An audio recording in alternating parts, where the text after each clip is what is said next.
Ndikada unichinje sinogara pane murume ndozuna murume ndaita bonde naye makosa sipo kwatota. Ndinoda kureurura ndakadya muramba. Ndinoda kureurura ndakadya poko. Ndinoda kureurura ndakadya poko. Ndinoda kureurura ndakadya muramba. Ndinoda kureurura ndakambosamira.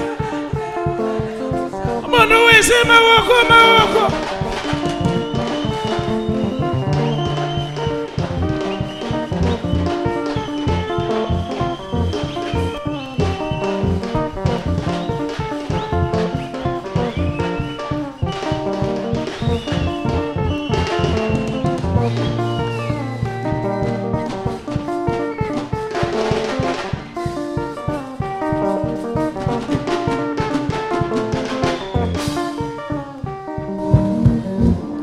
Makadi baba. Tupa makadi o Prophet.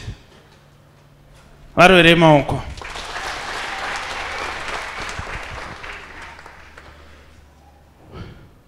Munoti kudini nyaya ma WhatsApp group? WhatsApp group kandiparira munhu waMwari. Yakuparira? Wangu. Chakaitika. Ndakajoiniswa WhatsApp group ye pornography. Ndisingazive saka ndaka-accept. Saka pandaka accept pane munhu akazi Queen Box. Saka pandakataura naye ndakabatwa nemazihope. Saka pandakazomuka ndakazonzwa mafeelings mamwe akanyanyisa. Saka pandakanzwa mafeelings akanyanyisa namudzo ndozviri kuitika.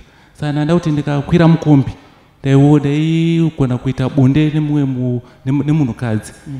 Kana munhukadzi akasvika pabus stop ndikaburira panokwira mumwe mukadzi ndogona kuita futi naye bonde. Zvichisanganisira nekuvarume ndikada unichinje sinogara pane murume ndozuna murume ndaita bonde naye makosa sipo kwatota. Chikonzero chedu ndekusimudza nyaya yekuti zvinhu izvi zvinoitika chero ukasvika pavanhu. Wangu ndaenda kuchechi ndakatadza kuti ndaende kuti chechi kwandaipinda zvaingoitika. Saka kana kubasa kwandoshanda receptionist ngasingazive ndo zviri kuitika. Asi ndaziva ndo zviri kuitika kana amai vangu nanzvadzi vangu ndaikunoita bonde navo vasingazvizivi. Nokuti ndatanga kuona kuti chaita ndikusimudze ndaona padhuze noda kushandira vamwe vanhu kudhuze koko. But chiri kuitika paari ari kuatakwa nama-spiritual husbands and spiritual wives. Saka paaka-accepta zvaaka-accepta pagroup aka-initiatwa in such that kana akanga ari padhuze nemurume iye anotena kuita mukadzi iye paari obva atoita kunge mukadzi. Kana akaenda padhuze nemukadzi iye anonotena obva aitawo murume. Saka haana zororo.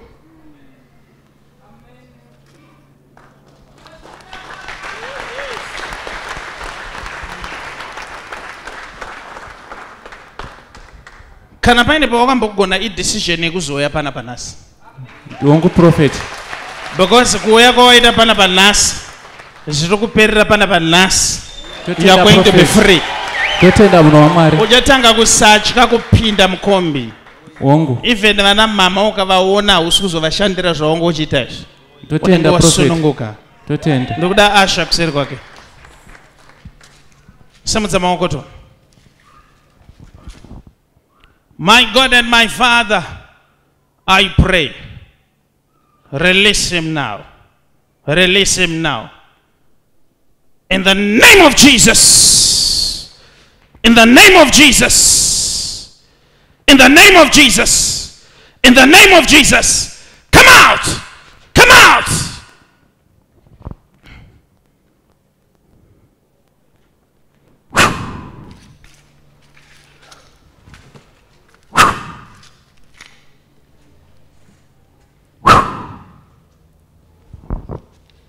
You are free now.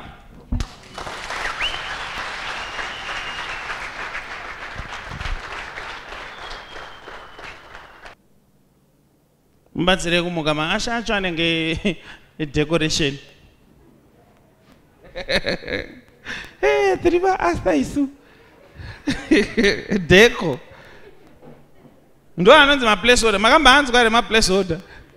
Ekunzononzi kana uchinyora kuti 0,0001.